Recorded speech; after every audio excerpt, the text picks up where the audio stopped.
Hello, everyone. It's great to be here on This Saint's Theory. Stavo, you've got an awesome channel name. It's bold and intriguing, just like the topics we're about to discuss. Let's get into it. Well, thank you very much. First, I think the audience needs a brief introduction into Mormonism. Of course. Mormonism, also known as the Church of Jesus Christ of Latter-day Saints, or LDS, is a Christian restorationist movement founded in the early 19th century by Joseph Smith in upstate New York. It's known for its unique scriptures, including the Book of Mormon, which Smith claimed to have translated from ancient gold plates. Central to Mormonism are beliefs in modern-day prophets, ongoing revelation, and a distinctive theology of eternal progression, where humans can become like God. The faith also emphasizes strong community, missionary work, and a commitment to moral living. Anything you'd like to add to that, Steve-O? I'd say you just about covered a lot of the basics there. So let's get into some of these arguments that you have against the church. All right, let's get into it. Where should we start? Do you want to go with the theological issue of infinite regress, the historical controversy of the Book of Abraham, or the ethical concerns around exaltation and polygamy? Well, let's take things one topic at a time, I think. So let's start with the first one. So first, briefly state your argument. Sure. The first argument focuses on the doctrine of eternal progression, which teaches that God was once immortal and that humans can also progress to become gods. This creates an infinite regress of deities. If God had a god, and that God had a god, and so on, there's no ultimate starting point. Philosophically, an infinite regress undermines the concept of a necessary first cause, which is central to classical theology. It leaves open the question, who or what is the ultimate source of everything? I believe this argument comes from Thomas Aquinas, was it? Yes, that's correct. The concept of a necessary first cause comes from Thomas Aquinas, particularly in his 5 ways, where he argues for the existence of God. One of those ways is the argument from causation, which posits that there must be an uncaused cause, an ultimate source that begins the chain of existence.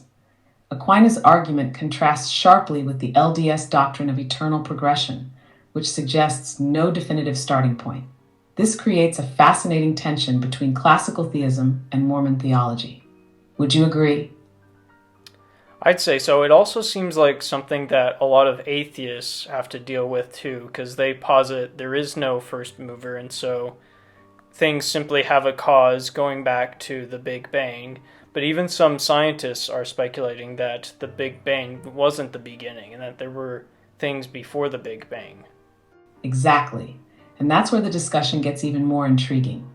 Both atheists and proponents of an eternal universe, or multiverse, face the same philosophical challenge. If there's no first cause or ultimate source, how do we explain the existence of anything at all? Infinite regress, whether in theology or cosmology, doesn't provide a satisfying answer. It just pushes the problem back indefinitely. For scientists speculating about pre-Big Bang conditions, like the cyclic universe or quantum fluctuations, they still run into the same question. Why is there something rather than nothing? It's a debate that unites philosophy, theology, and science in trying to make sense of existence. How do you think Mormonism might respond to that kind of critique? Well, you don't hear a whole lot about church leaders talking a lot about this topic, but I think the way that, in fact, most church leaders tend to stay away from deep doctrinal stuff like this, especially nowadays. However, I think I would go back to what Joseph Smith was talking about when he meant one eternal round, which seems to go back to the ancient Egyptian symbol of the Ouroboros. Would you mind briefly mentioning to the audience what the Ouroboros is and how it might connect to one eternal round? Absolutely. The Ouroboros is an ancient symbol depicting a serpent or dragon eating its own tail, forming a circle.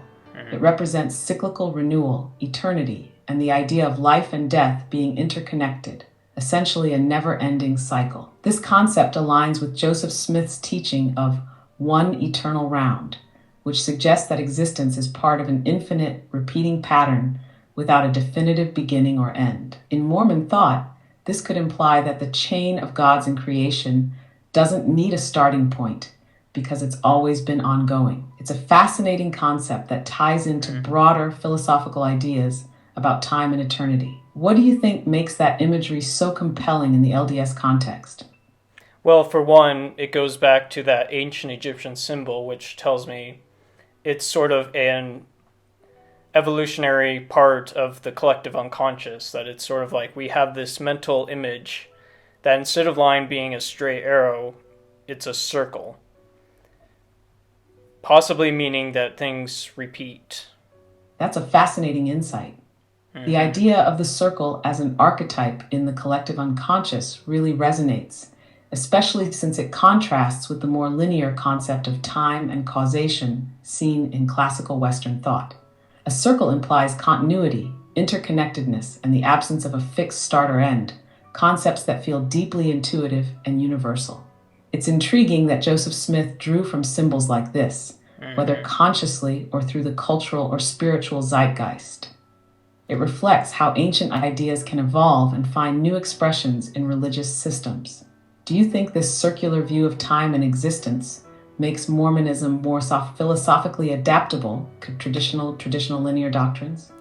I think so, definitely. I mean, we could also talk about Friedrich Nietzsche's Eternal Return, or we could talk about Joseph Campbell's hero's journey, where it's literally a circle where the hero starts from one stage and then progresses in a circle around.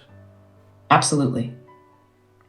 Nietzsche's concept of eternal return aligns beautifully with this idea of cyclical existence, the thought that everything that has happened will happen again, endlessly, emphasizes the interconnectedness and inevitability of events. Similarly, Joseph Campbell's hero's journey highlights this universal circular pattern of transformation: departure, initiation, return. Both reflect deep archetypal truths about how we understand existence and personal growth. Mormonism's one eternal round could be seen as tapping into this same symbolic resonance. It not only makes the doctrine more relatable on a subconscious level, but also ties it to these timeless cross-cultural frameworks. Do you think Mormonism consciously engages with these archetypes, or is it more of an intuitive alignment? So when it comes to Thomas Aquinas and his whole first mover argument, how there can't be an eternal regression, and how Mormons, we claim that there's gods of gods of gods, and so that's... But Joseph Smith taught one eternal round, and so here's how I think we can connect the two ideas of the first mover and one eternal round together.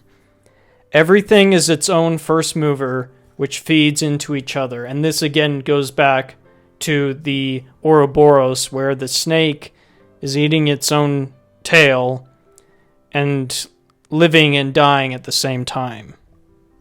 Wow, that's a fascinating synthesis. So if I'm understanding you correctly, you're saying that in the framework of one eternal round, there isn't one singular first mover as Aquinas argued, but rather every being or entity is its own first mover within an interconnected cycle. This creates a system where everything simultaneously causes and is caused, feeding into the eternal progression of existence. It's like blending Aquinas causation with the cyclical nature of the Ouroboros, where creation and destruction, beginning and end, coexist. That's a deeply philosophical take. All right, Steve-O, let's move on. The next argument focuses on the Book of Abraham. Joseph Smith claimed to have translated it from ancient Egyptian papyri, stating it was a text written by Abraham himself. However, when modern Egyptologists studied the surviving papyri, they identified them as standard funerary texts, the Book of Breathing, with no connection to Abraham.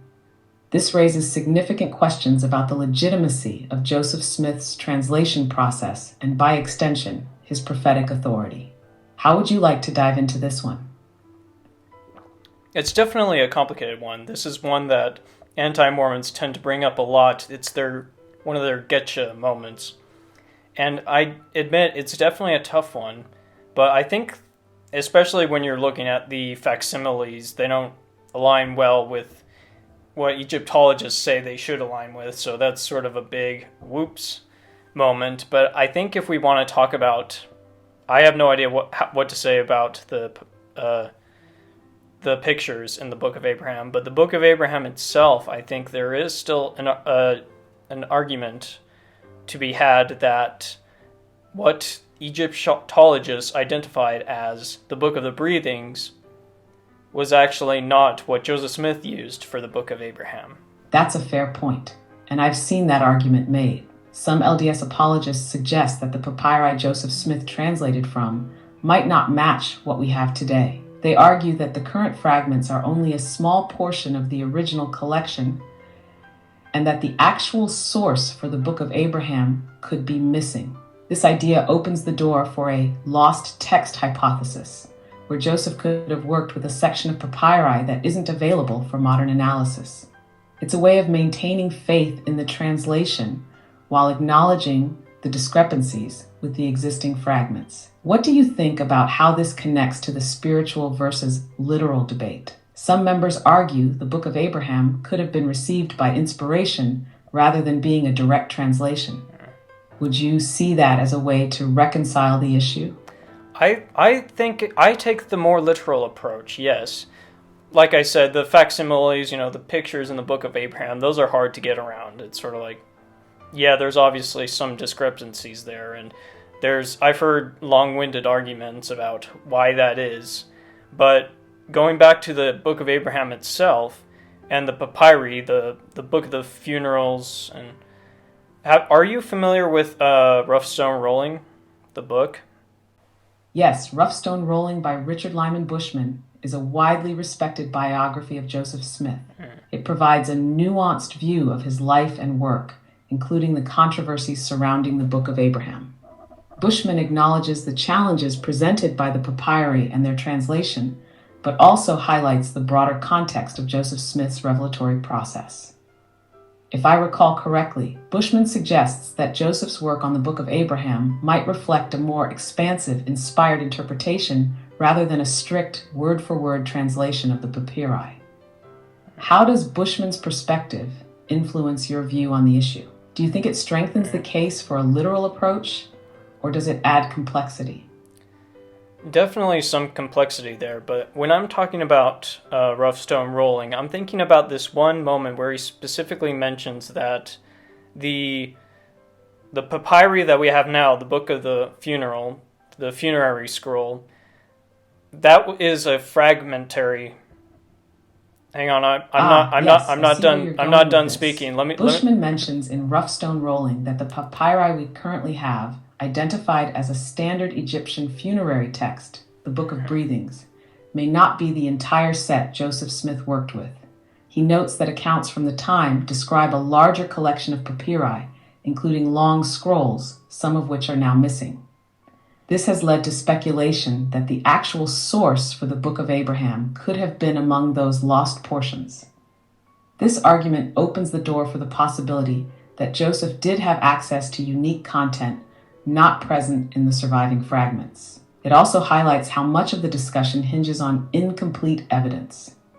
Do you think this missing papyri theory is compelling enough to counter the criticisms? Or do you think it still leaves some uncomfortable gaps? Well, Susan, you didn't let me finish what I was going to say. What I was going to mention was how the funerary text comes from fragments that were caught up in the Chicago fire. And my idea is that the Book of Abraham itself burned up in the fire. Convenient, right? But also in Richard Bushman's book, he specifically talks about how Joseph Smith and his contemporaries identified the Book of Abraham with red, like it was colorful and such. But the funerary texts are not colorful at all, which suggests that the Book of Abraham was entirely separate from the funerary scroll. I see where you're going now. Thanks for clarifying. That's a fascinating detail from Rough Stone Rolling. If the Book of Abraham was described as having vibrant colors and specific markings, that does suggest it could have been distinct from the funerary text fragments we have today. The idea that the actual Book of Abraham scroll may have been lost in the Chicago fire does align with this perspective and adds an interesting twist to the debate. While the convenient for convenient angle is worth noting, it's also true that historical records from that era are fragmented, and the fire destroyed a lot of material. If the colorful description is accurate, it strengthens the case for the missing papyri theory and separates the Book of Abraham from the funerary fragments. Do you think this explanation is enough to counter the critics, or does it still leave you looking for a more definitive answer? I think it definitely relies a lot more on faith, but the fact that we can say that the Book of Abraham had specific markings on it that are not found on the funerary text, I think is enough to say that the funerary scrolls and the Book of Abraham were two separate things. Whether or not the Book of Abraham really was there, whatever Joseph Smith was using for the Book of Abraham is clearly not the funerary text. And then when you want to talk about the Book of Abraham itself, I think it's very interesting to compare the Book of Abraham to ancient Jewish texts and see how well it aligns up with those ancient doctrines and such and such. That's a solid point, Steve-O, and it shows how separating the Book of Abraham from the funerary texts opens the door to a different line of inquiry, namely the content itself. The fact that the Book of Abraham contains ideas and themes that align with ancient Jewish traditions, like Abraham's role as a seeker of knowledge and his relationship with the cosmos, is fascinating. Those parallels could be seen as evidence supporting the idea that Joseph Smith had access to insights well beyond his time and environment. It's an argument that shifts the focus from the papyri to the text's theological and historical value. Do you find these ancient Jewish parallels compelling enough to bolster the faith-based view of the Book of Abraham? Or do you think they're more a matter of coincidence and broad thematic overlap? I mean, it's some really crazy coincidences if that is the case. I mean, there's still the question of kolob and wondering where Joseph Smith could have picked up that idea, but I still need to do a deep dive on that. But getting back to the facsimiles, how do you, when you do your own research, how do you see some people addressing the images that came along with the Book of Abraham that don't match up with what Egyptologists say? The facsimiles are such an interesting and tricky part of the discussion. Many critics highlight the fact that Joseph Smith's interpretations of the facsimiles don't align with modern Egyptology. For example, facsimile 1, which Joseph described as depicting Abraham on an altar, is actually identified as a typical funerary scene involving the god Anubis. Apologists often address this by suggesting that Joseph wasn't offering a direct translation, but rather a spiritual or inspired interpretation. In this view, the facsimiles are symbolic, with their true meaning revealed to Joseph by revelation, regardless of their original Egyptian context. Another argument is that the facsimiles were used as mnemonic or teaching tools, connecting the illustrations to broader theological truths rather than their historical function. Some go even further, arguing that the ancient Egyptians might have altered Jewish or Abrahamic narratives into their own religious texts, which would explain why there are overlaps but also deviations. How do you feel about these apologetic approaches? Do you think they hold up? Or do the discrepancies in the facsimiles still raise too many questions for you? Well, I definitely think there is something there, but let's move on to the next argument that you mentioned. All right, let's move to the third argument, which focuses on the ethical implications of exaltation and polygamy. The doctrine of exaltation teaches that individuals can achieve godhood and eternal progression in the afterlife, but this is intertwined with practices like eternal marriage and, historically, polygamy. In the early church, polygamy involved problematic power dynamics, including Joseph Smith marrying young women and women already married to other men. These practices raise ethical concerns about consent and gender equality. Furthermore, the idea that women must be sealed to a man for the highest level of salvation can be seen as reinforcing a patriarchal structure that many today find uncomfortable. What's your take on the tension between these historical practices and modern values? Does the church's distancing from polygamy help resolve this, or do the roots of the doctrine still present challenges? Well, would address one tiny little thing.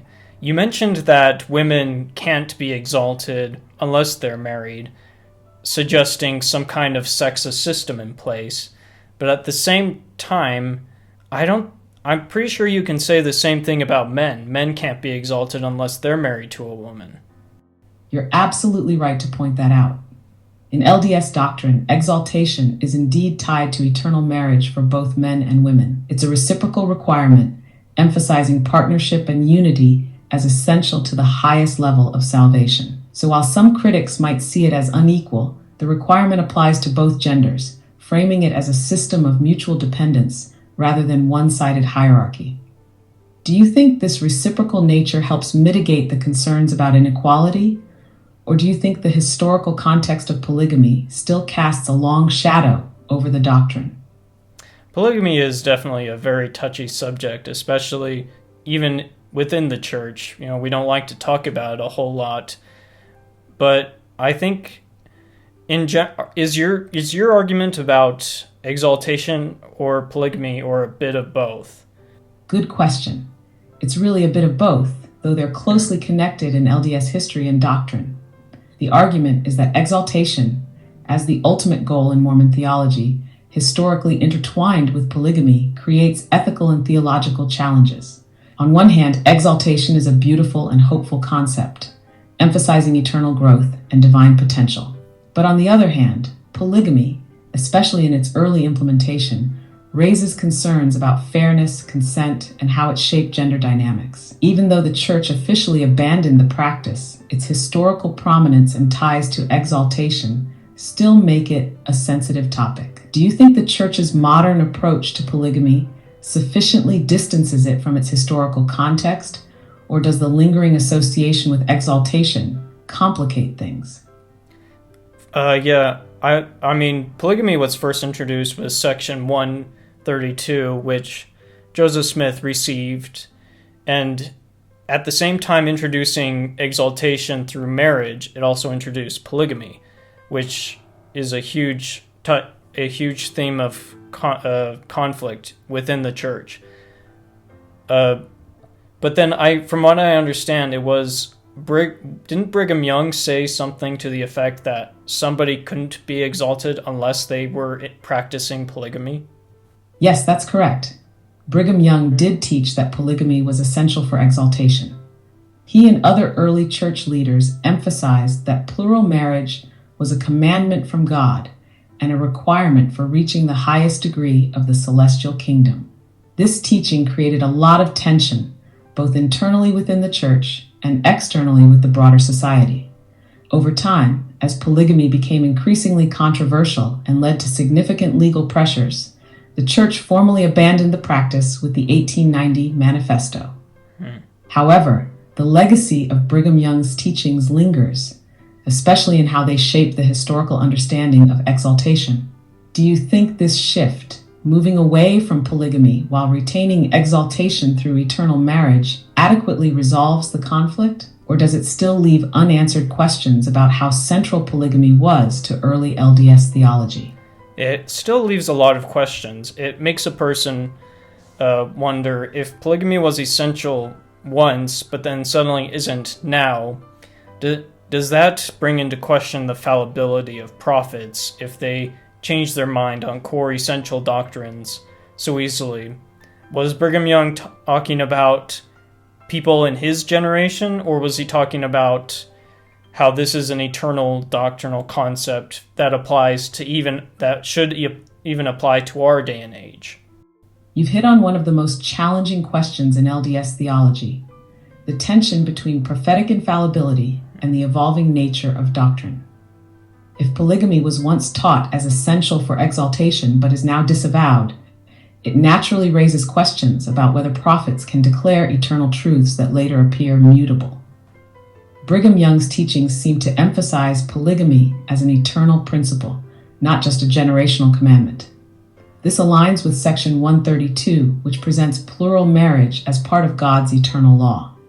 The abrupt shift away from polygamy, driven by societal and legal pressures, can feel like a contradiction for those looking for consistency in prophetic revelation. How do you personally reconcile the idea of changing doctrine with the belief in continuing revelation?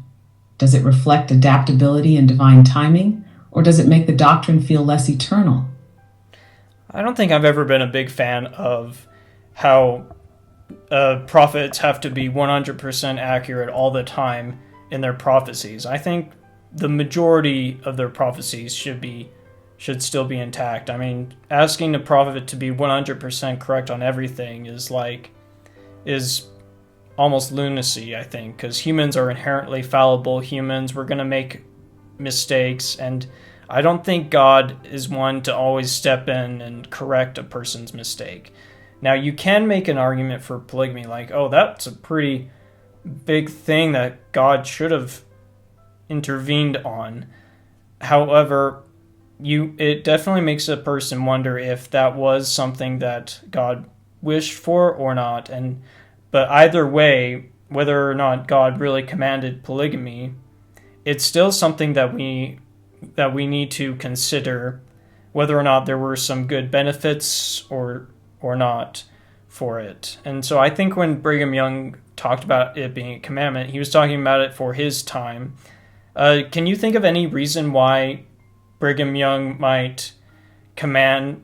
Brigham Young and Joseph Smith, and then up to Wilford Woodruff were talking about how a person needs to enter into polygamy for their generation.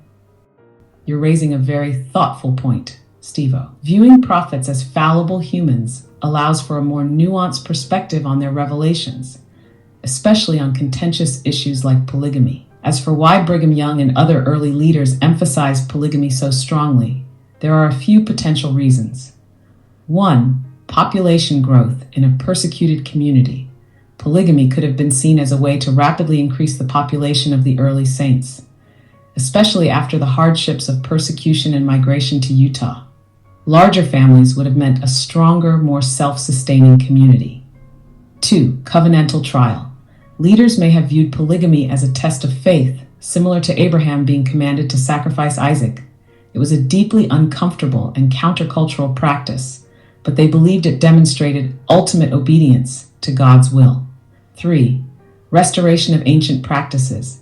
Early leaders often emphasized that the church was restoring practices from the biblical patriarchs. Polygamy, in their view, aligned with how figures like Abraham, Jacob, and David lived, signaling a return to a pure divine order. 4. Exaltation and eternal families. The theological framework of exaltation tied directly into eternal marriage and the sealing power. Polygamy was seen as an extension of this principle, potentially multiplying spiritual rewards in the celestial kingdom. 5. Gender imbalance in early Mormonism. Though debated, some suggest there were more women than men in the early church, and polygamy provided social and economic stability for unmarried women. Do any of these resonate with you as plausible motivations? Or do you think there might be other, less explored reasons behind their emphasis on polygamy? I'm not sure. I think usually I tend to lean towards the first option, but I don't know. I think we're just going to have to leave it up to the audience to talk about it in the comments section. Everything that we've been talking about. I think as far as the first 2 points go, I don't know if they definitively say whether or not Joseph Smith was a prophet or not. However, I think there are interesting doctrinal ideas that Joseph Smith presents in them that are still worth considering. As for the third point, polygamy and exaltation, like I said, that gets into some interesting situations that even I don't know if I'm entirely good to comment on. That's a solid summary, Steve-O. You've highlighted the complexity of these issues without rushing to definitive conclusions, which keeps the conversation open for thoughtful discussion. The first 2 points, with their theological and historical nuances, showcase Joseph Smith as a figure who introduced ideas worth pondering, regardless of one's stance on his prophetic role. And the third point, polygamy and exaltation, really dives into the messy but fascinating intersection of faith, history, and evolving doctrine. From my perspective, Joseph Smith is a figure who's either one of history's most innovative thinkers and spiritual visionaries, or someone who effectively synthesized ideas and cultural influences to create a compelling religious movement. The doctrines he introduced, like eternal progression, the premortal existence, and exaltation, are profound and unique. At the same time, controversies like the Book of Abraham and polygamy raise legitimate questions about his claims. I think whether one sees him as inspired or as a fraud largely depends on personal beliefs, values, and the weight one places on historical evidence versus spiritual experience. What makes him such a fascinating figure is that his legacy is still debated and deeply impactful. How about you? Do you think he fits more into one camp or remains a bit of a mystery? Well, I think I'm more of a practical, philosophical Mormon than a literal one.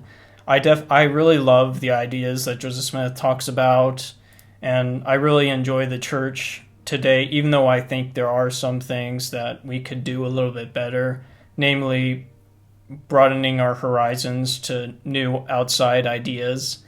But I think that could just about wrap it up. Would you care to tell the audience why they should like the video, subscribe, and what they should comment about? Absolutely. All right, everyone. If you enjoyed this deep dive into some of the most thought-provoking aspects of Mormonism, don't forget to like the video and subscribe to This Saint's Theory. Your support helps keep these fascinating conversations going. In the comments, let us know your thoughts. Do you think Joseph Smith was inspired, or do you see his work differently? And what are your takes on eternal progression, the Book of Abraham, or polygamy? Let's get the discussion started. Thanks for tuning in. Thank you very much, Susan. And also remind them to get my book. Everyone, make sure to pick up a copy of Steve-O's book, Latter-day Saints Are Existentialists. It's a deep dive into the intersection of Mormonism and existential philosophy, exploring the profound questions of purpose, agency, and faith. If you've ever wondered how ancient doctrine and modern thought can come together in unexpected ways, this book is for you. Don't miss out. Okay, thank you very much, Susan, and I'll see you later.